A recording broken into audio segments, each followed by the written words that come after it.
అదేవిధంగా మన ఎమ్మెల్సీ అధికారి ప్రేమలను కూడా సన్మానించడం జరుగుతుంది. ఎన్నికల విచారణ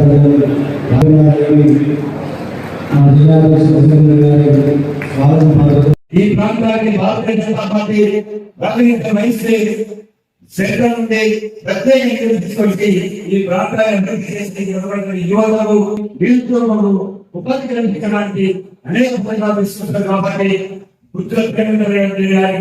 మీకు మొదటి ప్రాధాన్యత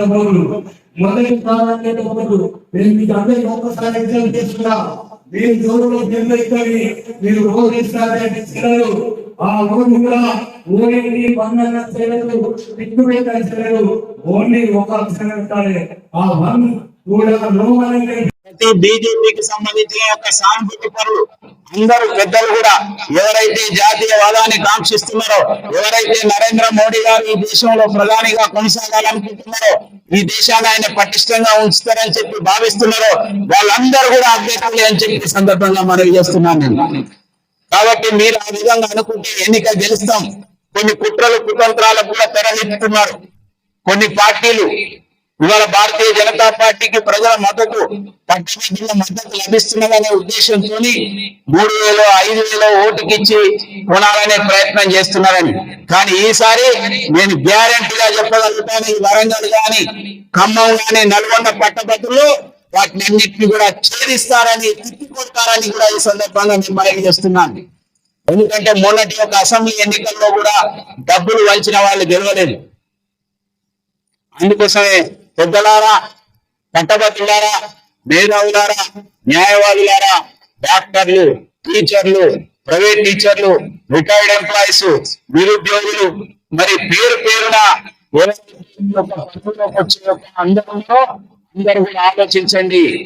ఒక్కసారి నాకు అవకాశం ఇవ్వండి, తప్పక మీ యొక్క నమ్మకాన్ని, మీ విశ్వాసాన్ని నిలబెడతానని 27వ తేదీన జరగబోయే యొక్క ఉదయం 8 గంటల నుంచి సాయంత్రం 4 గంటల వరకు జరిగే ఈ యొక్క పోలింగ్ లో మీ యొక్క ఓటును మరి బ్యాలెట్ పేపర్ లో 52 మంది ఉన్నారు.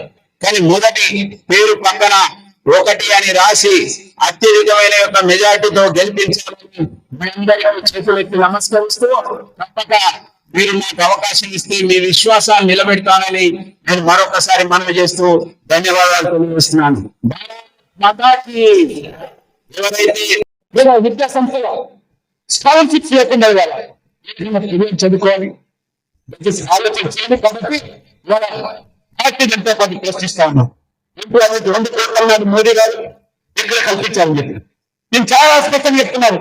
ఇవాళ ఈ దేశంలో నరేంద్ర మోడీ గారు వచ్చిన తర్వాత దీనిలో ఉన్న నైపుణ్యతను స్థానం పెట్టి స్కిల్ ఇండియా పేరు మీద ఒక స్కిల్ డెవలప్మెంట్ మినిస్ట్రీని ఏర్పాటు చేసి కొన్ని లక్షల మంది యువకులు ఇవాళ వారికి కంపెనీ ఇచ్చి ఉద్యోగ అవకాశాలు కల్పించారు. వాళ్ళ startup India, standup India, make in India, made in India, ఈ రకంగా ప్రధానమంత్రి ఎంప్లాయ్మెంట్ పొటెన్షియల్ గ్యారంటీ స్కీమ్లు విద్యా ద్వారా అసంఘటితమైనటువంటి ఈ యొక్క వర్గాలకు ఈ రకాలుగా లోన్ ఉపాధి కల్పించి మోదీ గారు కోరుకునేది ఒకటే, ఇంతకుముందు రేవంత్ రెడ్డి గారు చెప్పినట్టుగా ఈ దేశంలో ఉన్నటువంటి పేద యువకులైనా ఎవరైనా కేవలం ఉద్యోగాల కోసం వెంటబడి జీవిత కాకూడదు.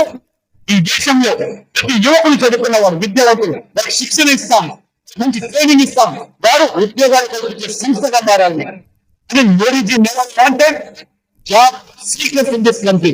He wanted job creators.